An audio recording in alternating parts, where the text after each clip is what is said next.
Welcome to On Track. I'm Aisha Jaffer. There's something happening in Louisville's film world right now. The historic Louisville Gardens is being repurposed into a soundstage complex. Kentucky's film tax credit program is drawing increased attention from filmmakers, and new production infrastructure is starting to take shape across the state. So what's actually happening in Louisville's film industry? And are we on the path to becoming a true film hub? To help us explore what's unfolding in Kentucky's film industry, we're joined by two people at the center of it all. Joining us is Merry-Kay Poe, president of Unbridled Films and partner in the redevelopment of the Louisville Gardens into Louisville Studios. Merry-Kay is an experienced producer with multiple films, documentaries, and series in development.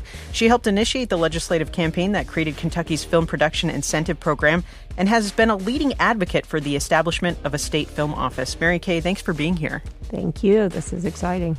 And we're also joined by Justin Brown, managing partner of Bespoke Production Capital and managing director at Endeavor. Justin is a Louisville-based film financier who helps bring productions to life. He's worked on more than 15 film projects and has over 20 years of experience putting together the deals that make productions possible. Justin, thanks for being here on Track. Thanks for having me. That was a really cool description of me, by the way. So making the deals happen. I like it. That's right. Well, I want to start with you, Merry-Kay. What pulled you into the film world and what made you want to build that right here in Kentucky? Wow, that's a deep dive into a little bit of history, but there was a movement back in the early 2000s that the film industry followed production incentives, and it started in other countries, and then states started following suit, and that's what started kind of the, I don't know if it's an exodus, but kind of the dissipation of the production industry into different locations, not just centralized in Los Angeles and New York.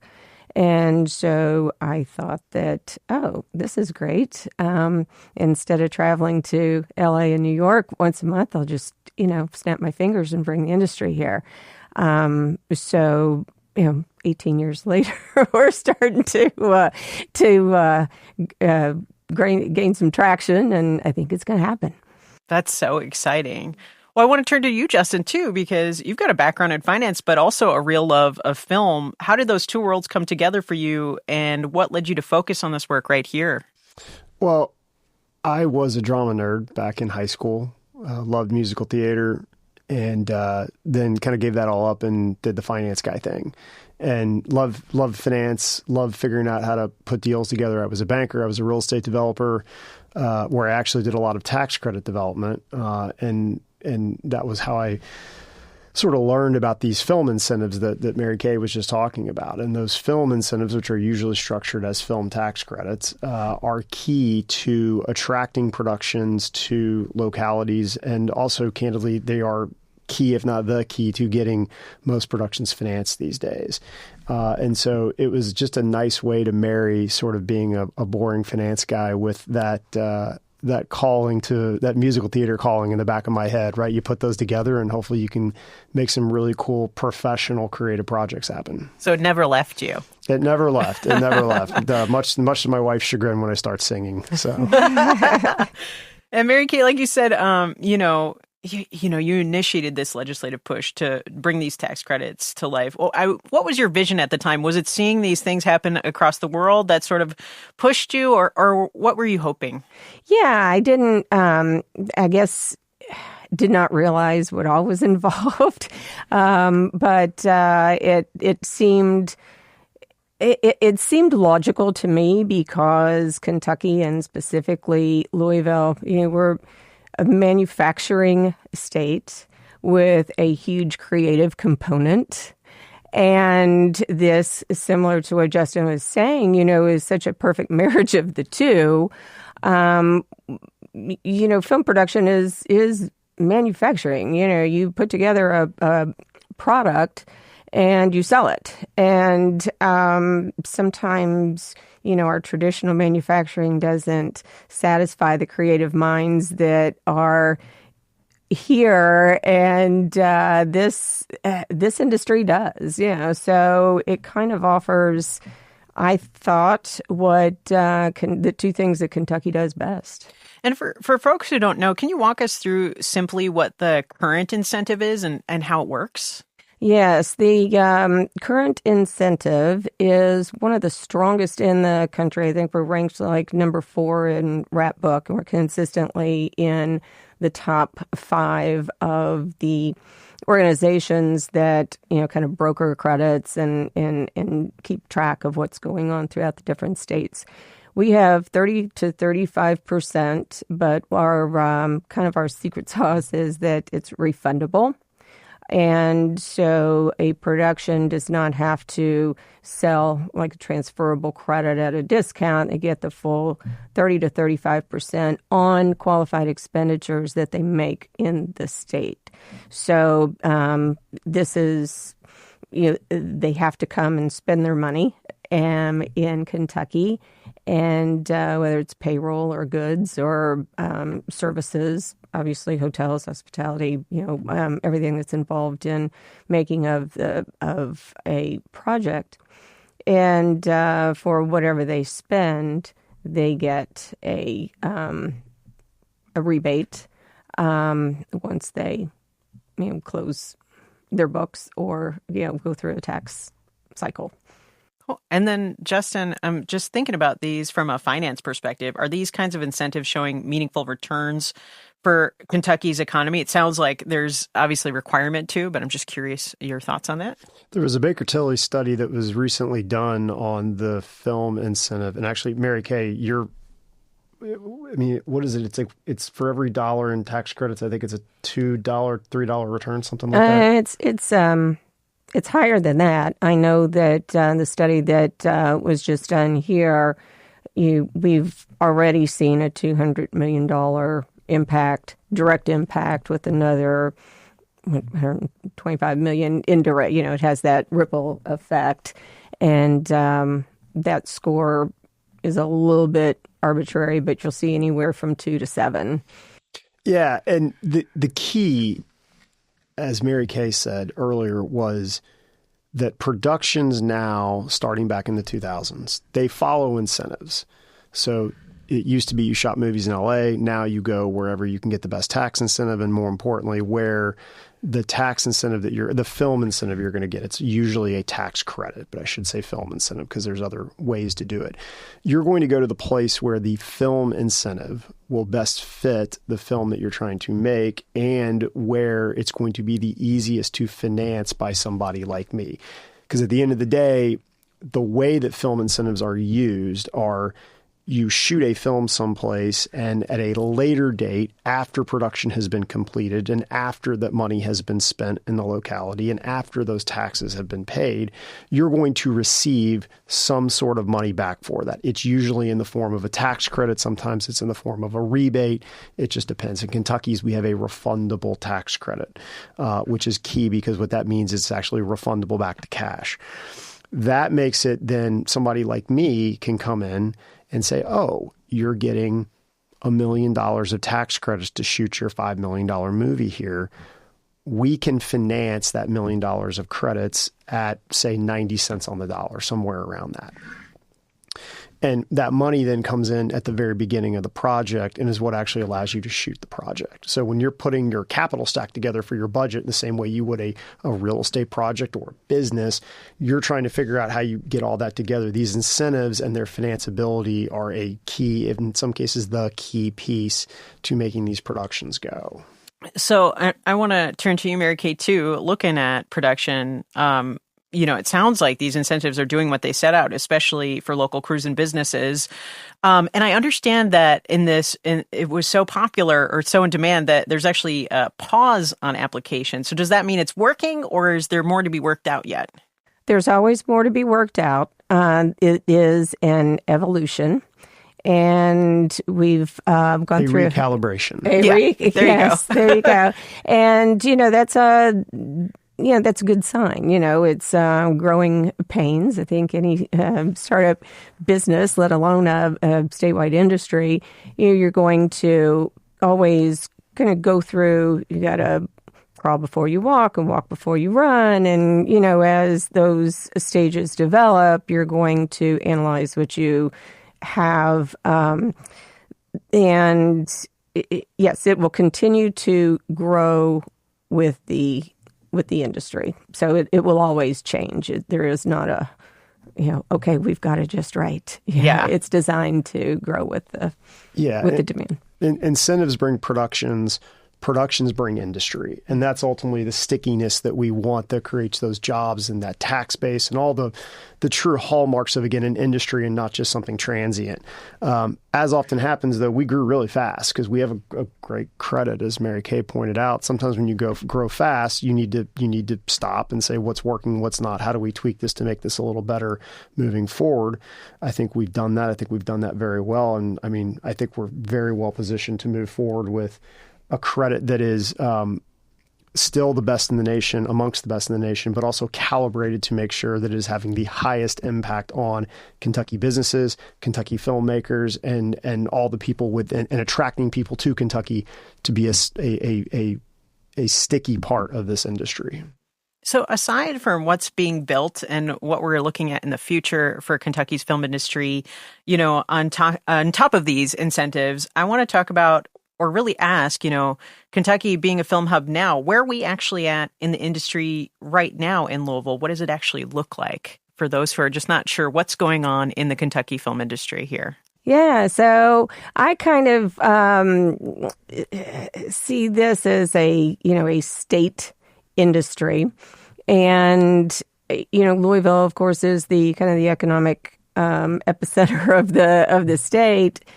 So, but one thing that's so cool about this industry is that it is kind of a decentralized, a project might be, for example, we've got 120 counties in Kentucky. So far, over 80 of them have seen production. And so there are regional film offices and commissions in every region of the state. And it's almost like the smaller the city or the town or the region, the more impactful even one independent film can have on that region. So it is, it's not like your traditional, again, back to manufacturing, where are we going to put the carburetor plant, or where are we going to put the, the EV plant, where this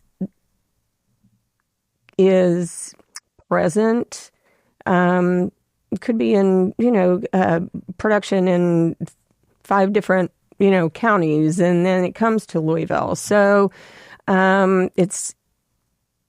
we do work together throughout, even though there is, coming up a state film office. There are local, and we just kind of toss back and forth. As far as Louisville is concerned, we've got infrastructure growing, and it's hard for me to just really localize without kind of blurring the lines between cities and markets, and that's intentional. They need to know that, Louisville cannot compete with Atlanta, and Lexington can't compete with LA, and Northern Kentucky can't compete with New Jersey, but Kentucky can. Mm-hmm. And so we are the size market that we do rely on everyone. But of course, Louisville's going to see. Great thing about Kentucky too is the only thing you can't shoot here is you can't shoot a ski scene and you can't shoot a beach scene. So you can probably get pretty close to faking a beach scene. Yeah. Mm-hmm. But we have Wild West villages where you can shoot a Western. We have mountains. We have plains. We've got some of the prettiest country in the nation.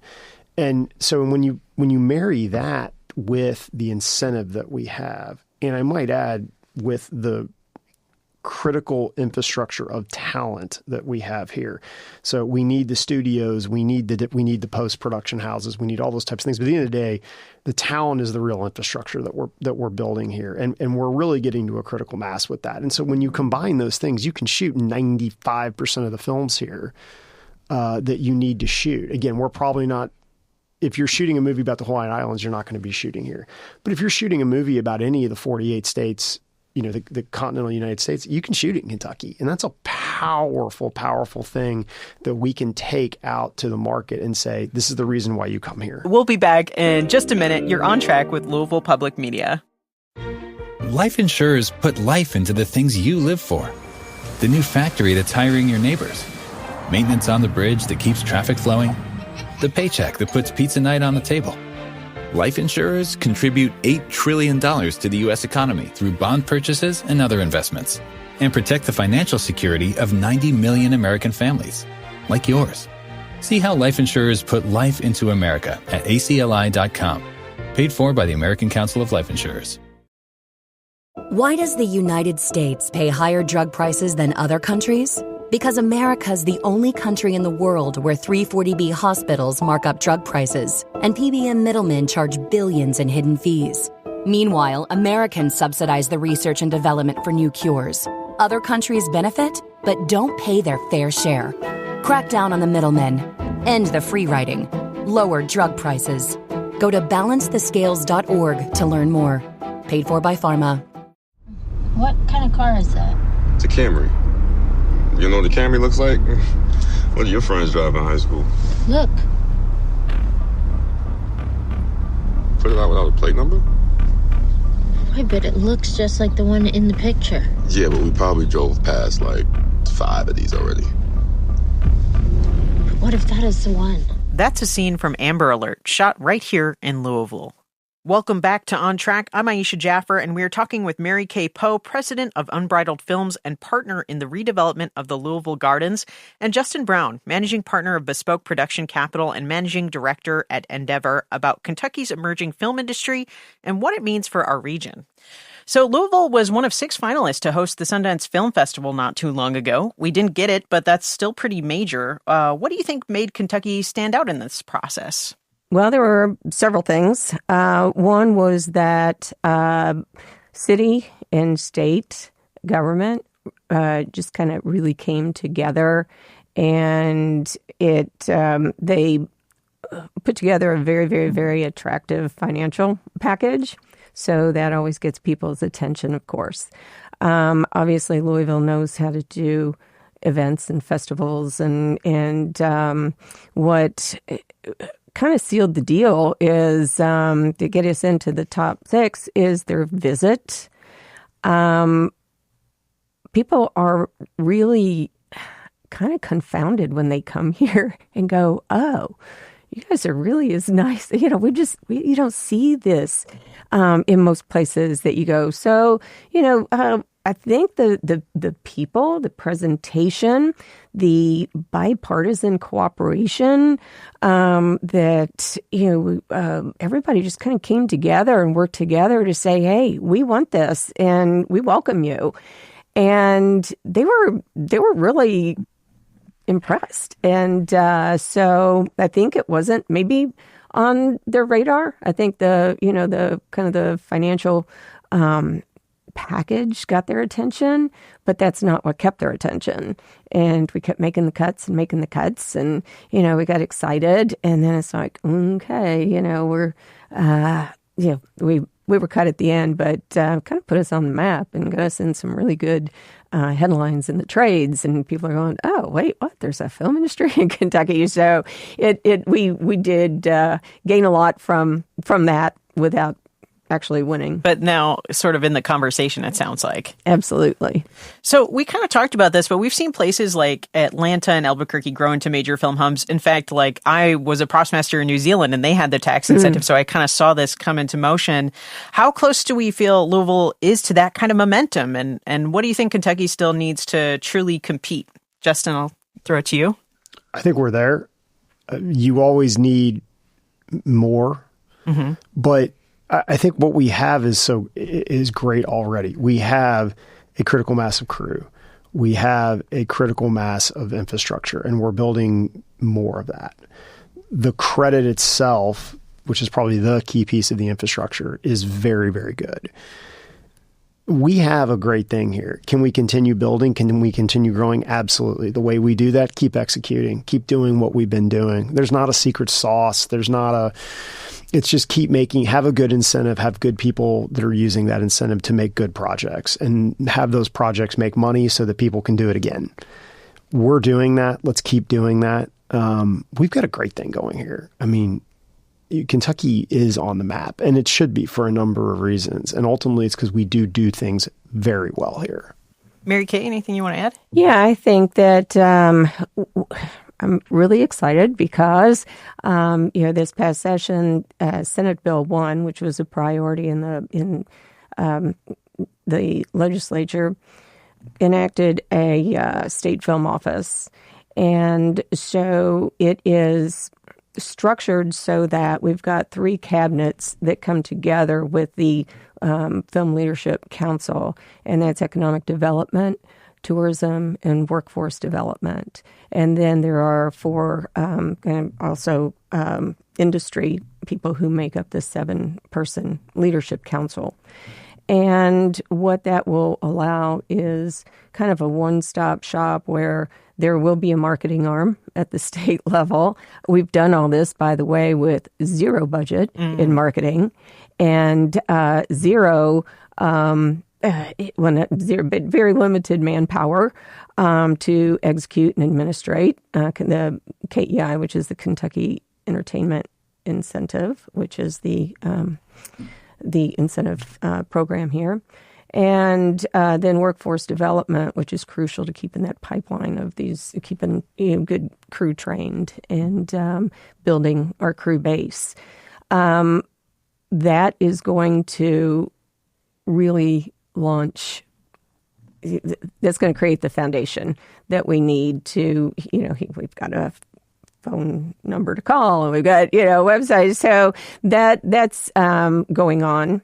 And that's going to be, I think we are ready. We've gotten the attention and have future. I guess I'm not spilling any tea here because it's all over social media, but Motion Picture Association loves what's going on in Kentucky.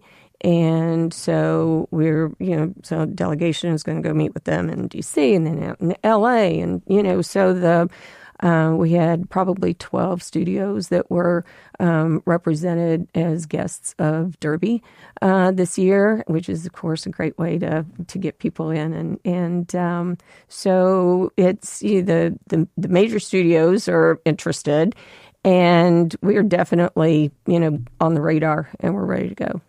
So, Merry-Kay, I also want to turn to the Louisville Gardens project. You and your partners were selected by the city to transform that space into a soundstage complex. Why was the Gardens chosen, and what will the finished facility offer filmmakers? Yeah, so this is a fun and interesting project. It was built as a World War I armory. And so then, of course, the concert venue to where everybody's got their favorite story about the attending whatever concert or a fight or a basketball game or whatever at Louisville Gardens. But it sat vacant for a while. And we just, Sylmar Studios is a studio in L.A., Class A facility that saw kind of the opportunity here. It's in an opportunity zone. It's got that wide span that you look for. It's in, the hub of downtown. And, of course, the city was very, very cooperative, and the state was very, very cooperative, saying, okay, yeah, this makes sense. And everybody came together and said, let's make sure that this happens. That was before we started uncovering some of the unique opportunities that you tend to find in a historic building like that. But really cool plans, and phase 1 and phase 2 are actually kind of underway, and we have plans to expand. There's plenty of room to expand in several different directions. Oh, sorry. What's the timeline for finishing it, you think? Well, first we got to figure out, there probably, I'm going to be optimistic and say 24 months to 36 months, but it depends. I think we've got one of the structural challenges figured out, and we're hoping it's, in about a couple of years. Yeah. It's a historic building, so I'm sure that poses a lot of challenges. Yes. Mm-hmm. Well, I kind of want to ask a really fun question, because I think a lot of people who are listening are thinking about the films that have been filmed here or what might be happening now. Is there anything that is recent or upcoming that you can share with us that you're excited about that has been filmed in Kentucky? We shot a horror movie at the jail that has since been demolished. Oh, wow. There on Jefferson Street. It's been out for a little while now. It's called Malum, but it's a great film. It was a fun film. And it's interesting because you see a lot of Louisville in the picture, but it kind of is dressed up in such a way that it can be any town USA, which is also, I think, one of the reasons why it's so great to shoot here, is because there's very unique things you can capture, but there's also enough there that it can be staged for any place that it wants to be, which then allows the story to be set in the mind of the viewer where they want it to be. And that's a real powerful thing. So that was a fun one to shoot here. There was a couple of very schlocky Westerns that were shot down at Guntown Mountain. And I mean that in the best way. Like there one had Nick Cage in it, but then there's the more auteur driven stuff like Wildcat that was just here. Mm-hmm. Yeah. I think there are close to 80 films in the last year or two. So a lot of good stuff. I don't know if I really want to. The really cool thing is once producers bring a project here to kind of dip their toe and see what we have, they bring their whole slate here. And that's really exciting to see because now we have these established production companies. My favorite upcoming project is called Cornbread Mafia, and we're in the middle of producing the documentary, and then that will lead to a feature, and then maybe a series. So, what is Cornbread Mafia about? Cornbread Mafia is about a group of kind of tobacco farmers from Central Kentucky from back in the 70s and 80s, and they established the largest marijuana franchise or establishment industry in the history of North America. And so I've got the story rights, the life story rights to the four, I call them the OGs, the founders, and so it's their actual real life story. Well, Merry-Kay, Justin, thank you so much for joining us on Track today. Thank you so much. Thanks, this was fun. Merry-Kay Poe is the president of Unbridled Films and partner in the redevelopment of the Louisville Gardens into Louisville Studios. And Justin Brown is the managing partner of Bespoke Production Capital and managing director at Endeavor. On Track is a production of Louisville Public Media. The On Track production team includes Michelle Tyreen Johnson, Alex Biscardi, and Laura Ellis. Our music is by Kojin Toshiro. If you're just tuning in and you want to hear the full show, you can find it now at LouisvilleOnTrack.org or wherever you get your podcasts. And let's continue the conversation. Is there something you want to hear about? Something that matters to your Kentuckiana experience? Let us know by sending us a text or calling 502-814-TALK or email us at ontrack@lpm.org. I'm Aisha Jaffer, and remember, if you have big screen dreams, maybe try Kentucky scenes. Until next time, you're on Track with Louisville Public Media.